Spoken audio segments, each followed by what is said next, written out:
বন্ধুরা, আজকে আমরা আবার উপস্থিত হয়েছি ক্লাস 12-এর রাষ্ট্রবিজ্ঞানের অধ্যায় ভিত্তিক সাজেশন নিয়ে। আজকের অধ্যায় সরকারের বিভিন্ন বিভাগসমূহ, অর্থাৎ ষষ্ঠ অধ্যায়। নাও শুরু করা যাক। 2023 সালে যেসব প্রশ্নসমূহ এসেছে সেগুলো হলো: 1 নম্বর, ক্ষমতা স্বতন্ত্রীকরণ নীতি অনুসৃত হয় ভারতে। নেক্সট, আমলাতন্ত্র হলো ড্যাশ শাসন, স্থায়ী। নেক্সট, স্বাধীনতা রক্ষার জন্য দ্বিতীয় কক্ষ প্রয়োজনীয়, বলেছেন লর্ড অ্যাক্টন। নেক্সট, বহু পরিচালক বিশিষ্ট শাসন ব্যবস্থার উদাহরণ হলো সুইজারল্যান্ড। নেক্সট, দ্বিকক্ষ বিশিষ্ট আইনসভার সমর্থক হলেন জেস মিল। নেক্সট, ন্যায় বিচারের দীপশিখাটি অন্ধকারের মধ্যে নিভে গেলে কি ভীষণ সেই অন্ধকার, কে কথা বলেছেন Lord Rice. Next, spirit of the laws গ্রন্থটি কার লেখা? মন্তেস্কুর। নেক্সট, উত্তরাধিকার সূত্রে শাসন ব্যবস্থার যে কোনো একটি উদাহরণ দাও। যে কোনো একটি উদাহরণ হলো ব্রিটেনের রাজা ও রানী। নেক্সট, 2022 সালে যে প্রশ্নগুলো এসেছে সেগুলো হলো: 1 নম্বর, স্পিরিট অফ দি লস গ্রন্থটি প্রকাশিত হয় 1748 খ্রিস্টাব্দে। নেক্সট, মার্কিন যুক্তরাষ্ট্রের আইনসভার নিম্নকক্ষের নাম হলো জনপ্রতিনিধি সভা। নেক্সট, দ্বিকক্ষবাদের সমর্থক হলেন জেস মিল। নেক্সট, উত্তরাধিকার সূত্রে মনোনীত শাসক দেখা যায় গ্রেট ব্রিটেনে। নেক্সট, নাম সর্বস্ব শাসক ও প্রকৃত শাসকের মধ্যে পার্থক্য কী? অ্যান্সার, কারো নামে শাসনকার্য পরিচালিত হলেও যখন তার পরিবর্তে অন্য কেউ শাসনকার্য পরিচালনা করে তখন তাকে নাম সর্বস্ব শাসক বলে। অন্যদিকে তত্ত্বগতভাবে যিনি দেশের সর্বোচ্চ শাসন ক্ষমতার অধিকারী নন কিন্তু বাস্তবে প্রভূত ক্ষমতার অধিকারী তাকে প্রকৃত শাসক বলে।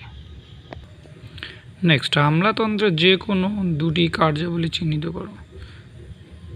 এ নাম্বার, আমলাতন্ত্রের সরকারের নীতি নির্ধারণে সাহায্য করে। বি নাম্বার, আমলাদের নিযুক্ত করতে সাহায্য করে। নেক্সট, দ্বিকক্ষ বিশিষ্ট আইনসভার পক্ষে একটি যুক্তি দাও। দ্বিকক্ষ বিশিষ্ট আইনসভা সুনিশ্চিত আইন প্রণয়নে সাহায্য করে। নেক্সট, ক্ষমতা স্বতন্ত্রীকরণ নীতির বিপক্ষে একটি যুক্তি দাও। জরুরি প্রয়োজনে সরকারকে কোনো বিষয়ে দ্রুত সিদ্ধান্ত নিতে হয়। কোনো বিষয়ে দ্রুত সিদ্ধান্ত নেওয়ার ক্ষেত্রে সরকারের বিভিন্ন বিভাগের সমন্বয় আবশ্যক, কিন্তু ক্ষমতা বিভাজন থাকলে সমন্বয়ের অভাব থাকে। নেক্সট, ব্রিটেনের আইনসভার উচ্চকক্ষের নাম কি? লর্ড সভা। নেক্সট, বিচার বিভাগের স্বাধীনতা রক্ষার যে কোনো দুটি পদ্ধতি উল্লেখ করো। এ নাম্বার, সৎ, সাহসী ও নিরপেক্ষ বিচারপতি। বি নাম্বার, শাসন বিভাগের নিয়ন্ত্রণ ও প্রভাব থেকে মুক্ত বিচার বিভাগ। নেক্সট, 2020, উচ্চকক্ষ যদি নিম্নকক্ষের সঙ্গে একমত হয় তবে তা অনাবশ্যক, আর যদি একমত না হয় তবে তা ক্ষতিকর বলেছেন আবিসি। নেক্সট, আইনসভার উচ্চকক্ষ সর্বোচ্চ আপিল আদালত হিসেবে কাজ করে ব্রিটেনে। নেক্সট, বহু পরিচালক বিশিষ্ট শাসন ব্যবস্থার উদাহরণ হলো সুইজারল্যান্ড। নেক্সট, প্রকৃত শাসক হলেন ভারতের প্রধানমন্ত্রী। নেক্সট, স্পিরিট অফ লস গ্রন্থটির লেখক মন্তেস্কু। আমলাতন্ত্র বলতে কী বোঝো? রাষ্ট্রের প্রশাসনিক কাজে নিযুক্ত আমলাদের দ্বারা পরিচালিত প্রশাসনিক ব্যবস্থাকেই আমলাতন্ত্র বলা হয়। নেক্সট, অর্পিত ক্ষমতা প্রসূত আইন বলতে কী বোঝো? আইনসভার কার্যাবলী বিশেষভাবে বৃদ্ধি পাওয়ার ফলে আইনের পুঙ্খানুপুঙ্খ দায়িত্বগুলি নির্ধারণের ভার আইনসভা শাসন বিভাগের হাতে অর্পণ করে। শাসন বিভাগ প্রণীত এই ধরনের আইনকে অর্পিত ক্ষমতা প্রসূত আইন বলে। নেক্সট, 2019 সালে অ্যান্সার 1 নম্বর প্রশ্ন, একক বিশিষ্ট আইনসভার পক্ষে বিপক্ষে যুক্তি দাও। 2 নম্বর কোশ্চেনটা বড় কোশ্চেন সম্পূর্ণ 8 নম্বরই। নেক্সট, ক্ষমতা স্বতন্ত্রীকরণ নীতি বলতে কী বুঝো? কঠোর ক্ষমতা স্বতন্ত্রীকরণ নীতি সম্ভব নয়, কাম্য নয়। মন্তব্যটি যথার্থ বিচার করো। নেক্সট, 2018 সালে যেসব প্রশ্নগুলো এসেছে, 1 নম্বর, রাজ্য আইনসভার উচ্চকক্ষ হলো বিধান পরিষদ। রাজ্যসভার সর্বাধিক সদস্য সংখ্যা হলো 250 জন। বহু পরিচালক বিশিষ্ট শাসন ব্যবস্থার উদাহরণ হলো সুইজারল্যান্ড। নেক্সট, তত্ত্বগতভাবে ক্ষমতা স্বতন্ত্রীকরণ নীতি অস্তিত্ব রয়েছে মার্কিন যুক্তরাষ্ট্রে। নেক্সট, অর্পিত ক্ষমতা প্রসূত আইনের সংজ্ঞা দাও। এটা অলরেডি বলা হয়েছে। আমলাতন্ত্র বলতে কি এটাও বলা হয়েছে, এটা স্পিড অফ দ্য লস, এটাও বলা হয়েছে আগে।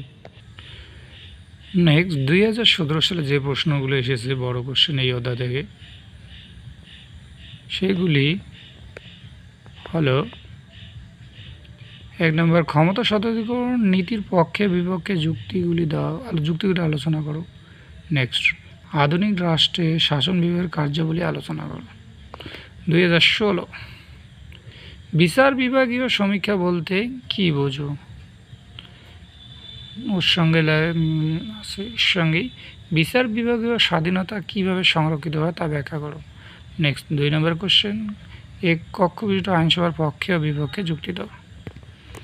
নেক্সট, যে শর্টগুলো এসেছে এই সালে দেখো, 1 নম্বর, দ্বিতীয় পরিষদ হলো স্বাধীনতার অপরিহার্য নিরাপত্তা, এই কথা বলেছেন লর্ড অ্যাক্টন। মার্কিন যুক্তরাষ্ট্রের আইনসভাকে বলা হয় কংগ্রেস। নেক্সট, একক পরিচালকের একটি উদাহরণ হলো মার্কিন যুক্তরাষ্ট্রের রাষ্ট্রপতি। নেক্সট, আমলাতন্ত্র হলো ড্যাশ শাসন স্থায়ী। নেক্সট, মন্তেস্কু ক্ষমতা স্বতন্ত্রীকরণ নীতির মুখ্য প্রবক্তাকে? অ্যান্সার হচ্ছে মন্তেস্কু। রাষ্ট্রকৃতক বা আমলা কাদের বলা হয়? প্রশাসনিক কাজে স্থায়ীভাবে নিযুক্ত কর্মচারীদের রাষ্ট্রকৃতক বা আমলা বলা হয়। নেক্সট, দ্বিকক্ষ বিশিষ্ট আইনসভার পক্ষে একটি যুক্তি দাও। দ্বিকক্ষ বিশিষ্ট আইনসভা থাকলে উন্নত মানের আইন প্রণয়ন করা যায়। নেক্সট, অর্পিত ক্ষমতা প্রসূত আইনের সংজ্ঞা দাও। এটা অলরেডি হয়েছে। 2015 সালে যেসব প্রশ্নগুলো এসেছে সেগুলো, 1 নম্বর, ক্ষমতা স্বতন্ত্রীকরণ নীতির পক্ষে বিপক্ষে যুক্তিগুলি বিশ্লেষণ করো। 2 নম্বর, দ্বিকক্ষ বিশিষ্ট আইনসভার পক্ষে ও বিপক্ষে যুক্তি দাও। নেক্সট, শর্ট কোশ্চেনগুলো, 1 নম্বর, একক বিশিষ্ট আইনসভা আছে এমন একটি দেশ, এখানে একটি রাষ্ট্র হলো চীন। The spirit of the laws গ্রন্থটি রচয়িতা হলো মন্তেস্কু। নেক্সট, স্থায়ী প্রশাসক বলতে কি বোঝো? প্রশাসনিক কাজে স্থায়ীভাবে নিযুক্ত কর্মচারীদের স্থায়ী প্রশাসক বলা হয়। গুরুত্বপূর্ণ সরকারি নীতি নির্ধারণ ও সিদ্ধান্ত গ্রহণে স্থায়ী প্রশাসকরা উল্লেখযোগ্য ভূমিকা পালন করে। নেক্সট, একক বিশিষ্ট আইনসভার বিপক্ষে একটি যুক্তি দাও। আইনসভার একক বিশিষ্ট হলে অনেক ক্ষেত্রে সময়ের অভাবে দ্রুত আইন প্রণয়ন করতে হয়, ফলে আইনের ভুল ত্রুটি থেকে যেতে পারে। নেক্সট, 0 আওয়ার প্রতিদিন 0 আওয়ার কাকে বলে? নেক্সট, প্রতিদিন সংসদ এবং রাজ্য আইনসভা যাবতীয় কাজকে 2টি ভাগে ভাগ করা যায়, যথা A নম্বর সরকারি কাজকর্ম, B নম্বর বেসরকারি কাজকর্ম। প্রথমে বেসরকারি কাজকর্ম হয়, তারপর হয় সরকারি কাজকর্ম। এর মধ্যবর্তী সময়ে কোনো কাজকর্ম থাকে না, একেই 0 আওয়ার বলে। নেক্সট, ছাঁটাই প্রস্তাব প্রকার?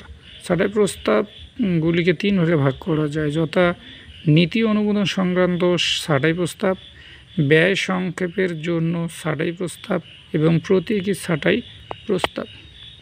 এই ভিডিওটি দেখার জন্য সকলকে ধন্যবাদ। এইরকম ভিডিও পেতে তোমরা এই পেজটি ফলো করো এবং লাইক এবং শেয়ার করো। ধন্যবাদ সকলকে।